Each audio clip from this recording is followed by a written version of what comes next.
Israel looks set to approve a U.S. plan for a ceasefire with the Iran-backed Hezbollah on Tuesday, a senior Israeli official said, clearing the way for an end to the war which has killed thousands of people since it was ignited by the Gaza conflict 14 months ago. Israel's Security Cabinet is expected to convene later on Tuesday to discuss and likely approve the text at a meeting chaired by Prime Minister Benjamin Netanyahu, the official said. This would pave the way for a ceasefire declaration by U.S. President Joe Biden and French President Emmanuel Macron, four senior Lebanese sources told Reuters on Monday.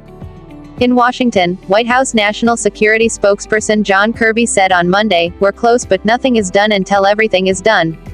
The French presidency said discussions on a ceasefire had made significant progress.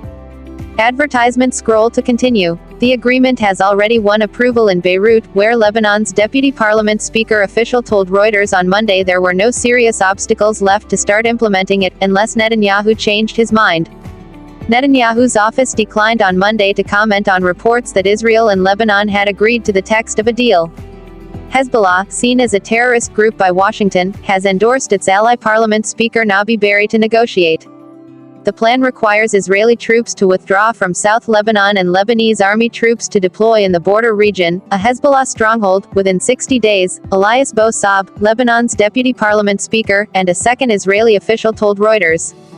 Signs of a breakthrough have been accompanied by military escalation, with Israeli airstrikes demolishing more of Beirut's Hezbollah-controlled southern suburbs on Monday.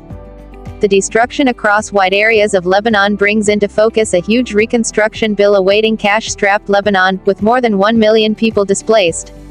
In Israel, a ceasefire will pave the way for 60,000 people to return to homes in the north, which they evacuated as Hezbollah began firing rockets in support of its Palestinian ally Hamas a day after that group's October 7, 2023 assault. Painful blows. Israel has dealt Hezbollah massive blows since going on the offensive against the group in September, killing its leader Sayed Hassan Nasrallah and other top commanders, and pounding areas of Lebanon where the group holds sway. The group has kept up rocket fire into Israel, firing some 250 rockets on Sunday. Israel's ambassador to the United Nations, Danny Danon, said on Monday that Israel would maintain an ability to strike southern Lebanon under any agreement. Lebanon has previously objected to Israel being granted such a right, and Lebanese officials have said such language is not included in the draft proposal.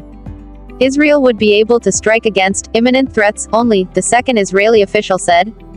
U.S. State Department spokesperson Matthew Miller said on Monday gaps between the two parties have narrowed significantly, but there are still steps they need to take to reach an agreement.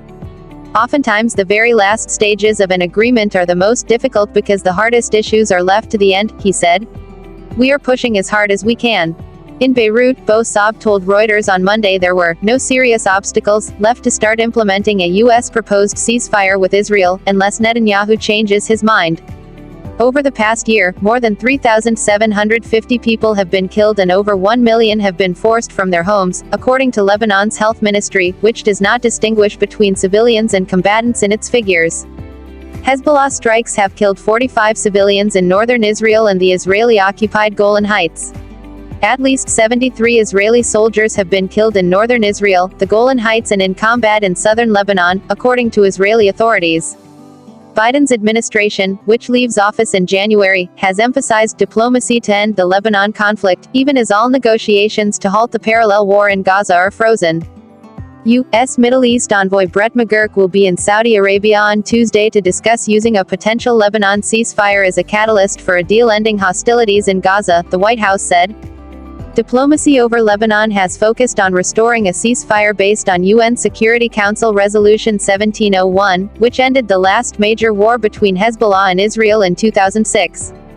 It requires Hezbollah to pull its fighters back around 30 kilometers 20 miles from the Israeli border, behind the Litani River, and the regular Lebanese army to enter the frontier region.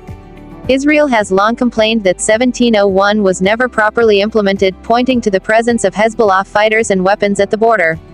Lebanon has also complained that Israel has violated the agreement, noting regular violations of Lebanese airspace by Israeli warplanes.